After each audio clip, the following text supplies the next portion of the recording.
Just keep it simple. 100 pallets, 3 loads of 100 pallets, $7 a piece. Well, that's $2,100 before 9, 10 o'clock in the morning. So I'll do that either 1, 2, or 3 or 4 loads on any given morning. And my goal was $5,000 to $8,000 a week. Well, to that Wall Street tribe, you thought you heard every passive income idea until today. Welcome to the show, John Wilker. John, glad to have you today. Glad to be here. I've watched several of y'all's podcasts. Y'all have great content, and hopefully we can open your eyes on a whole different revenue stream or business op out of left field, and see if you guys get it. Well, Travis, we've been sitting here chatting with John off camera and realized that basically everything that Joey and I have done and want to do, John's already done it. And so we won't have time to cover all of those ideas, but he has one very specific idea we do want to share. I'm going to tell you where this came from. I was sitting in the gym. I'm sitting there talking to a guy, telling him about ways we build passive income streams. He says, "You got to talk to my Uncle John." I'm like, "Well, tell me, what's John up to?" And he starts going through this story. And I was like, no way. And so I reach out to you, John, and I say, hey, I hear that you're the guy that can show me how to make all this money picking up things that other people don't want and being able to sell it at a high profit margin. And you told me the story. So let's go back to where you learned this, and then we'll start uncovering the secrets that other people, if they want to get involved in this business, can follow as well. Okay, we're going to rewind the clock all the way back to 1998. So I guess we're at 26 years ago when this all started. And I had a partner, and we were doing a remodeling business at that point. And a job fell through one week. It was middle of winter, cold. And there was a note on the door, actually. It said, we had an emergency. We had to go out of town. So now our job's falling through. And I turned to my partner, Dane, and I said, well, what do you want to do? We don't have anything else lined up. And he said, well, let's go pick up some wooden pallets. And I said, what's a wooden pallet, and do what with them? So that started off the journey. And what got my attention immediately when we started this is the first place we went to, which was only like 8 blocks away. It had close to 2,000 pallets on their property, this business did. And they were going to give it to us for free. I mean, we stumbled all over the whole process, didn't know what we were doing back then. But regardless, we sold them to a pallet yard back then. Yeah, you get $2, $1.50, $2.50 a piece, nothing crazy. But the fact that I was getting for free really stuck with me. I said, what other business in the world can I get my product for free? Next day, 1,500 pallets. Same thing's happening again. Now, we weren't making bank like we should be because we're doing it wrong, of course. But we realized in short order, wait a minute, what is this pallet yard doing with these pallets? Who are they selling to? So I told Dane, I said, Dane, we're going to meet here tomorrow morning and we're going to go start figuring this thing out and cut out the middleman and sell directly to businesses. He didn't show up. He was infatuated with this girl, and he had, I heard later he'd run off with her and never heard from him. Actually 10 years later, I heard from him. So I'm left holding the bag trying to figure this whole thing out. And of course I was doing everything absolutely wrong back in 1988, boxing myself in the corners that I shouldn't box myself in. And so basically now, to put it in a nutshell, I'm an Uber driver for pallets. I don't lift pallets. I don't repair pallets. I don't store pallets. I don't have employees. I didn't at that point. So I pull in and I have 150 passengers on my little flatbed, 1996, 12 foot long, 8 foot wide flatbed. And I'm driving those passengers, which are pallets, and they're each paying me $6, $7, $8, $10 a piece. And I'm driving them 3 blocks to a buyer where I drop them off and they unload them and I write an invoice out and I rinse and repeat. That's the process that ends up being once you know how to do it. If you've listened to our show for any length of time, you've heard us talk about infinite banking and how we were able to use that concept to create over $50,000 a month in passive income. But it's just not that easy to figure out, how does this all connect into my own personal system? Stallion, that's why we created the passive income operating system, bro. It shows you how to turn active income into passive income. It makes all the steps come together. If you would like to get access to it as a podcast listener, we've never given this away in public before. Go to what'swhatwallstreet.com/PIOS. So, John, you determined at this point, you getting something for free, getting, at this point, an infinite amount of return because people are paying you for that, which is crazy. But they're doing this even within a very small geographic area. Like they could have been doing this themselves. You just figured out that there's a need to get some from point A to point B. Why isn't this something that they're already doing themselves? They look at pallets as a nuisance. It's a supplier, which I call my storage, right? Or my warehouse. Basically, my supplier is my warehouse. Until I come around, they're either throwing them in a dumpster, which is very inefficient. You try to throw pallets in a dumpster, 90% of it's air, right? And having that dumpster empty 2-3 times a week, incurring that cost, or coming to a pallet yard, not a pallet yard, going to the dump with them on the weekends and paying their guys overtime. They're too busy to think about this. It's just like anything else. I provide a service. They're too busy fulfilling their orders, getting those trucks out the door, getting the orders together, and scheduling everything and the logistics of all of it when it comes to the warehouses that I deal with and the business that I deal with, that they just want it off their plate. It's an they're not in a pallet game. Yeah. It's an expense item. It's a fire hazard. It's a rat infestation. It's a problem. Yeah. Well, I think about this like in the vending machine business. We're talking to a guy that runs a big operation. And he says he's working with a lot of these bottling companies that have been servicing, the vending machines, but really what they want is the big, huge cafeterias. They want the places that they can deliver the big profit margin things, but they've been doing it because they had to. And then when he came in, he could take over that part. And they're like, oh, great. I don't want this anymore. Maybe it's a loss leader, right? It's not even something that they want to participate in because it's not their main line business. So I want to draw people in a little bit just so that they understand the context of where is this going and what's the real opportunity. So you started doing this, and on an annual basis, how much time are you spending every week doing it when you were doing it at the very beginning? And then over the course of a year, how much money did you make doing it? Correct. So my average morning, because I like to play golf and I have let me back up. I don't want to work a full-time job. Never have, never wanted to, because I have all these other things I'm obsessed with, like writing music. And, I started painting. I do paintings and art shows and stuff. So my goal is how do I get to spend more time doing that kind of stuff, or spend time with my wife and go do stuff. So my normal morning, if I wanted to play golf at 9:30 or 9 o'clock, is I get up at 6:37, do a couple runs. I could do 2 to 4 runs in any given morning. So a run for me is pulling in, getting loaded up, strapping them down, driving 4 blocks, half a mile. I deal in these 1 mile radiuses on any given day. So it's not a long trip from point A to point B, like we were saying earlier. So that process of doing that is, just keep it simple. 100 pallets, 3 loads of 100 pallets, $7 a piece. Well, that's $2,100 before 9-10 o'clock in the morning, right?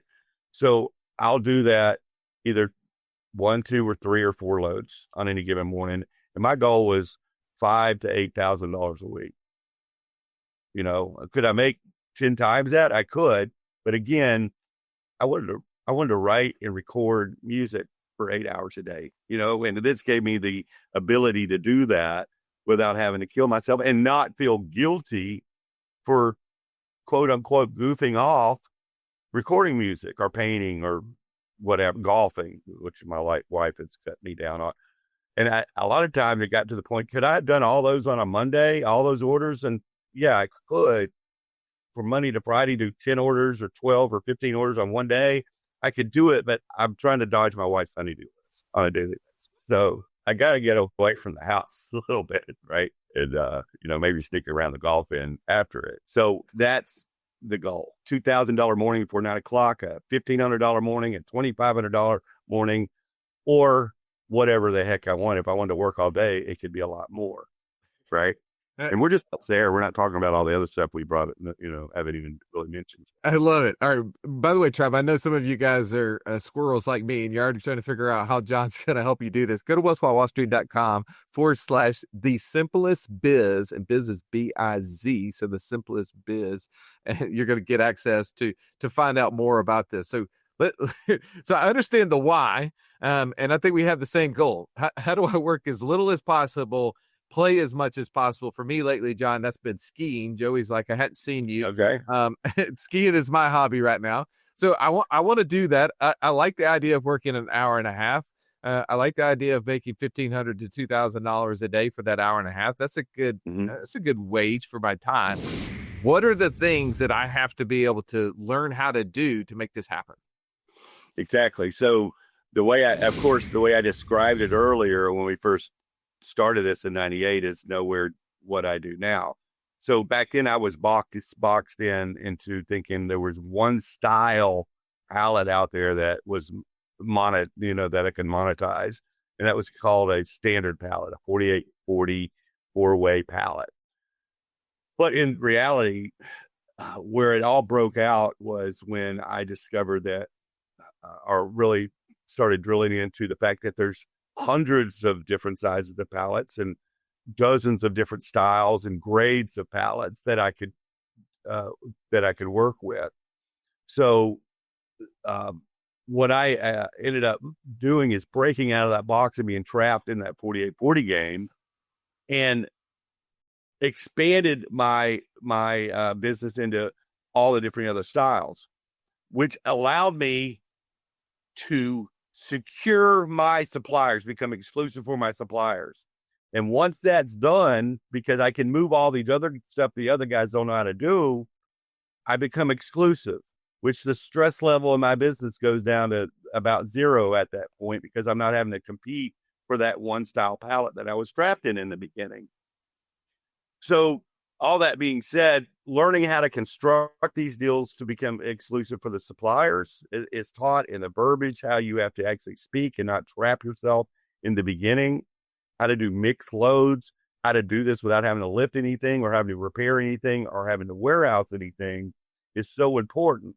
And then on the buyer side, we have warehouses that now, after doing this for so long, I know the ins and outs of how a warehouse operates and the problems that they have and the sweet spots for those businesses as well, and learning how to construct a deal to where I'm different and I can consult these warehouse managers in a way that they haven't been experienced before, because majority of the time they'll get a person say, hey, I got pallets, you need pallets. And that's the end of the discussion, where I come in as a more consultant and help make them more efficient and safer. The whole business runs smoother inside that warehouse, and suggest things that are issues for them that the other guys can't. So learning that whole process, and then layering on top of that all the other items that come into play in this business model, really make me a go-to guy, right? And the people I choose to go-to guy as well. So John, this sounds like a great strategy for you. You've been able to do this in your local area. What about, does this exist all over the country? Is it only in certain locations, geographies? How does that play out for people that are interested in what you're saying? It's everywhere. It's absolutely massive, and it's only grown more and more. So there's 2.75 billion pallets in the United States alone. Right. And what's taken place, especially in the last, even since COVID and even Amazon, think about this. Ever since Amazon came on and they started putting all these warehouses all over the country, well, every other business model out there has to put their footprint all over. Whereas before, they had a location in New York and Los Angeles where all the orders came from. Well, that's not good enough anymore. It takes too long for this lighting company, as an example, to get their product to their customer. So now they got to build mini warehouses and locations all throughout the Southeast. Well, guess what happens? More products being moved, and more pallets come into play to move everything on this planet. And if it didn't exist, the pallet didn't exist, we'd all die. So it moves all the raw materials and the actual finished goods. So everything you see around you that you're sitting in there in your room, or even outside your house or whatever, at some point was on pallet being moved from point A to point B. So it's massive. It's absolutely massive. It's I have students in 14 different countries. They only doing pallets? Is pallets the name of the game, or have you guys been able to find other different tools or storage items or moving items that have worked as well? Yeah, it's in 2007 there was a downturn, and I had to figure out, okay, I've been doing pallets all this time. What else is out there? And I really started digging deep into all the other things that are available for us to move to help these businesses as well. So the same buyers that need pallets also need a lot of them need 55-gallon metal drums to move certain items, right? And I know how to source those items. Corrugated boxes, lightly used, perfectly good item, but I'm able to source those and get those for free and move them right to that same business that's buying pallets from me. Gaylord boxes, the kind you see watermelons in, right? Crates, wooden crates, dunnage. So if you go down the highway and you look at a flatbed truck and it's got long pieces of steel on it, well, there's these 4x4 pieces of lumber propping that up because nobody wants to build a 30-foot pallet. So I know how to source free dunnage to prop up those items and sell those by the hundreds. So it goes on and on. Industrial bags and IBC totes, the ones with the cages around them. All these other items are available now that I've sourced, and they're everywhere, all over the United States, all over Canada, all over, Australia. Great. I mean, I have China, everywhere. These same items that move the world can also be sold to the same businesses that we are selling pallets to. So the pallets just get your foot in the door, and it's your base, and then you build off of that and have additional revenue streams per customer. There was nothing worse than walking into class when you're in school and the teacher saying, "Pop quiz day." Why? Because you were unprepared. Are you unprepared, though, for financial freedom? Don't be. Find out how close you are by taking our 30-second quiz at wealthwithoutwallstreet.com/quiz. Hey, as a fan of our podcast, chances are you're always looking for other great resources to grow your wealth and build financial freedom. And if you've ever been curious about self-storage investing, there's only one guy you need to listen to, our good friend, Scott Myers. Yeah, Scott is the OG of self-storage. He's been in the game for years, and his podcast, Self-Storage Investing, is packed with insights, strategies, and real-world success stories. Whether you're just getting started or you're looking to scale, Scott's podcast will help you understand why self-storage is one of the most recession-resistant cash-flowing assets out there. Yeah, go check out Self-Storage Investing with Scott Myers. Wherever you listen to podcasts, trust us, you'll be hooked. John, are all of these things you're sourcing for free, or do some of them you have some sort of an initial cost to buy, or is it you just kind of draw the line at free? No. A lot of the reason I get a lot of my pallets for free is because even if they had 30%, a supplier had 500 pallets and 30% of them were 4840s, where they would sell them for $1 a piece to somebody just getting the 4840s. But since I take all that other stuff off their property as well, and the crates and the drums and the other styles of pallets, a lot of times I end up getting them for free. But I don't mind paying $1.50, $2 for a pallet and sell it for $8, $9, $10. I'm quintupling my money.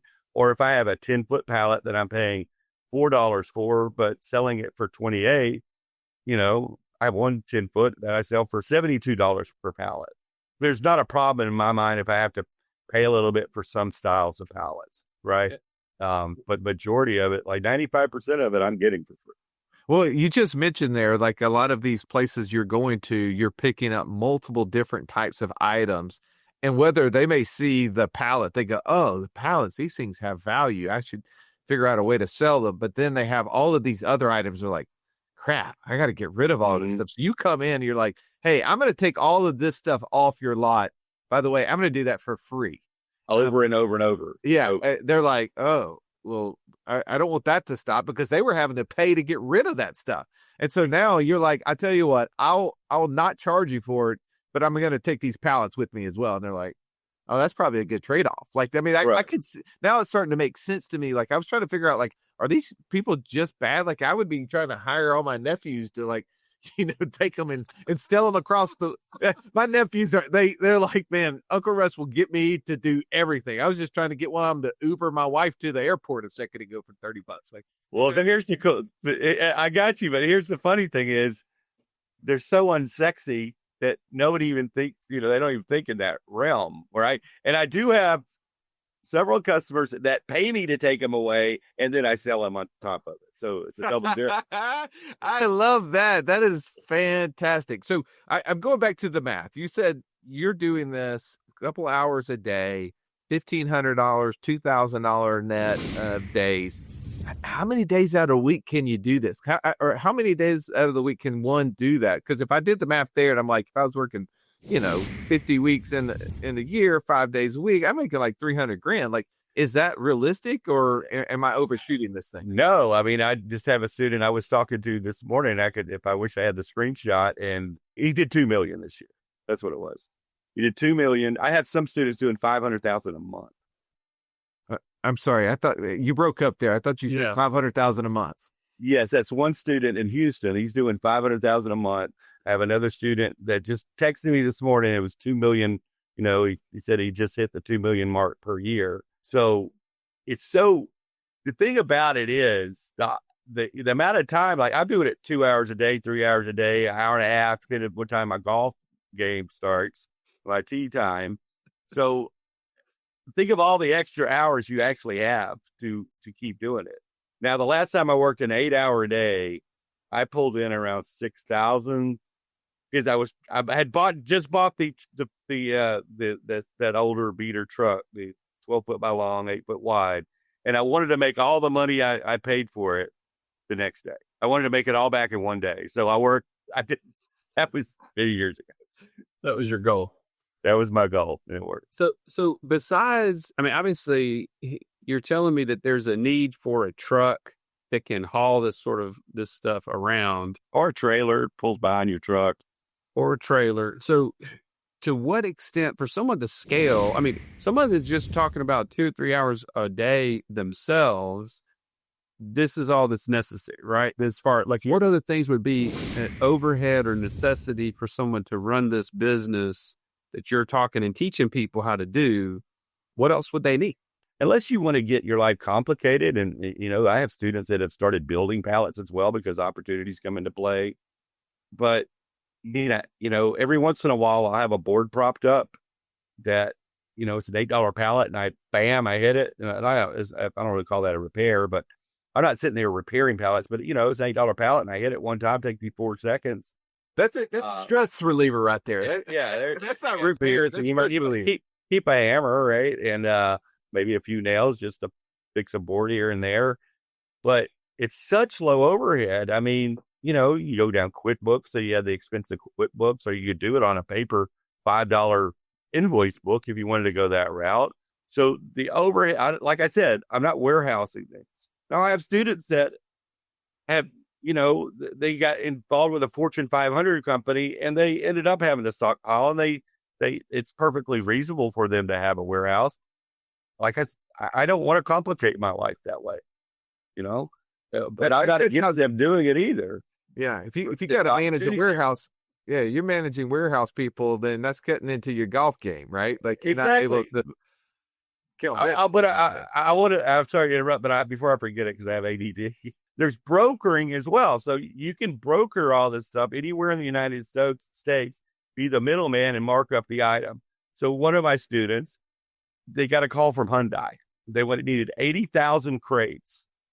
Well, he can't build 80,000 crates, but through the training, he learned out how to configure the deal, and he only marked it up $1. But within 24 hours, he had somebody to build those crates, and he's receiving a kickback of 80 grand for those crates because he was a facilitator of a brokering deal that can be done anywhere in the United States. So I have brokering deals in 4 different states as well, which is mailbox money. But I'm not physically having to build the pallets or deliver the pallets, or it comes into play when it's large stockpile. So there's a whole other revenue stream layered on top of this as well.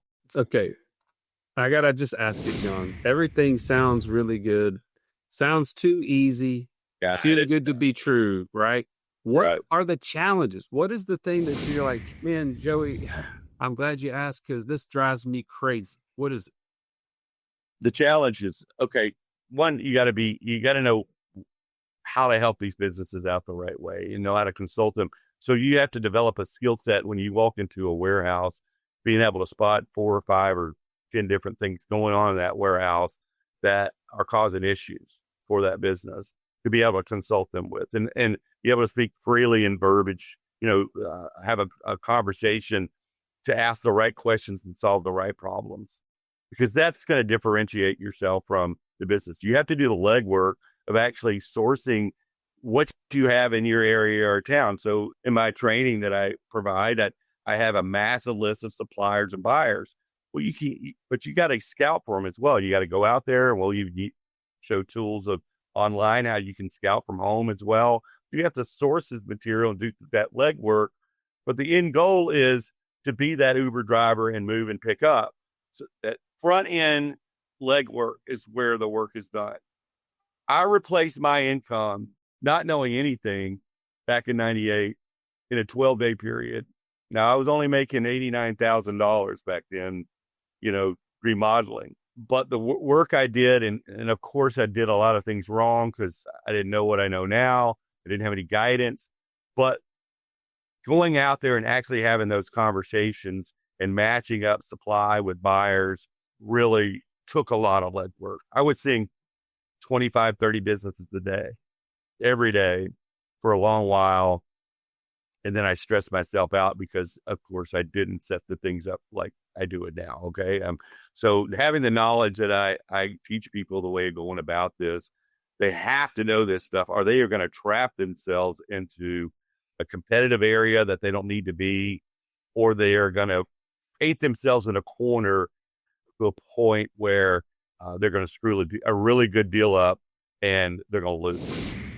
John, there's obviously a lot of people can have success, but you probably see people who tend to have the most success when they are able to do blank. They maybe their background is blank. How would you fill in those blanks? How do I know as I'm listening, is this something for me? Is this something for one of my nephews, right? Like, I'm always thinking of ideas for my nephews. Like, how do I know who's the greatest fit for this? Right. And I think, let's go very basic. The people that have issues are the people who've only clocked in their whole life. They're employee. They never owned their own business. They have a hard time wearing other hats, right? Problem solving to a degree, not to be a slight, but when you're in an entrepreneurial type situation, of course, you have to be able to think on the fly and do that. So there are issues with folks that I prepare them to be 100% successful, but they're petrified to have a conversation with somebody. They're petrified that they're going to get it wrong, or they're just planning, but not taking any action. Right. So you have those type of issues that where, as the student that has had a business in the past, is kind of used to wearing a different hat, has some communication skills and some sales skills as well, done that kind of legwork on their own or been in the trenches, they're going to have out of the gate a little bit faster success than somebody I have to talk off the ledge to get them out of the car to have that conversation. Once they have those conversations, the ones that are scared, they realize, wait a minute, I'm just doing what he told me to do. He's giving me a cheat sheet, and I'm dealing with blue-collar, salt-of-the-earth people that are mostly hilarious, and that fear is overcome. But that's the roadblock a lot of people have, Other than that, it's there to do. It's just a matter of doing the legwork. Well, I'll tell you what, John, I don't know if Russ has any more questions, but I think the first question is just how do we get started, right? I know we've set up a page for people to learn more about it, to have access to your course. wealthwithoutwallstreet.com/the simplest biz, BIZ. When they get into that realm, what can they expect from that course? Like as far as what all would be included that they would understand? Right. And what we've done, we're the 3.0 version of the course at this point, meaning we divided this training up into the pallet section, which is everything about doing pallets on a local level. So that's an exclusive course.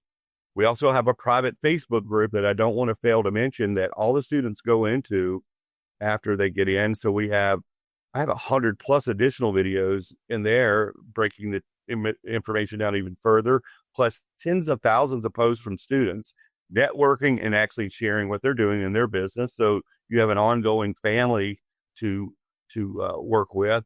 But then we have the marketing section of the course if you're buying the full training, and which teaches you the high level ways of marketing this business if you want to go down that route, or you can just do eyeball to eyeball. We have the brokering section of this course that we mentioned for passive income.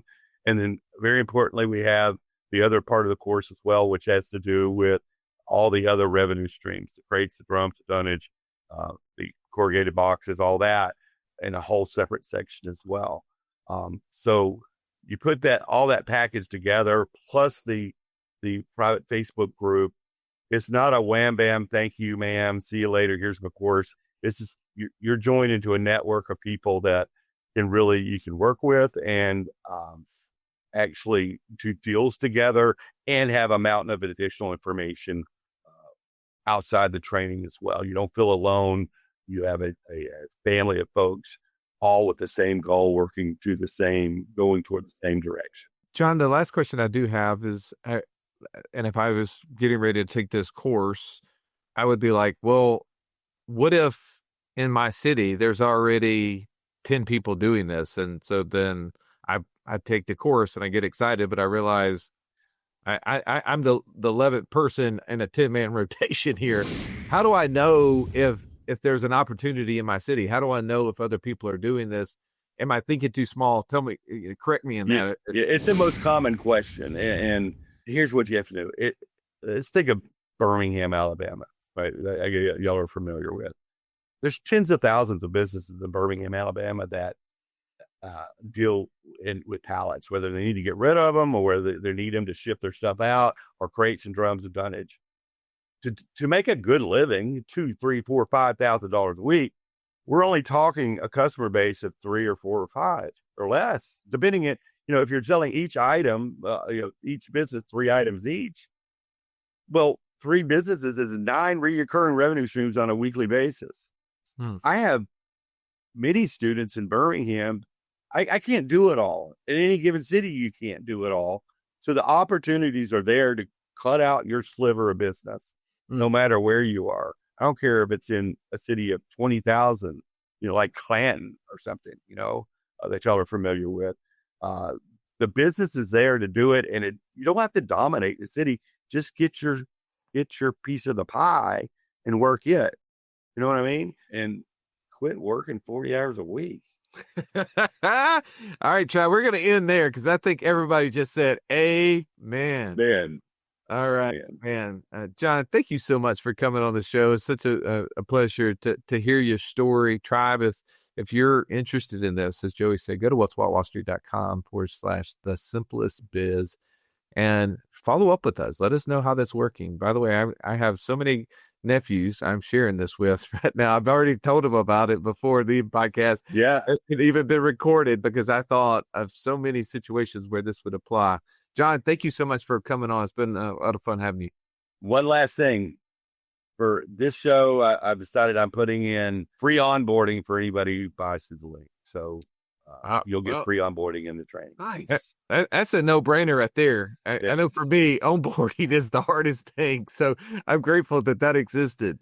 Well, John, thank you again for that bonus. Enjoyed it. Thank you, Tribe, for listening. If you found value, share this with someone else. Maybe they need to know this is an opportunity for them to be able to create some income streams and get them out of their 40-hour week work. Have an amazing day. Enjoyed it. Thank y'all. This has been the Wealth Without Wall Street podcast. Don't forget to subscribe to the show to break free of the Wall Street mindset and begin building wealth on your own terms in places you understand so that your wealth will never run dry. See you next episode.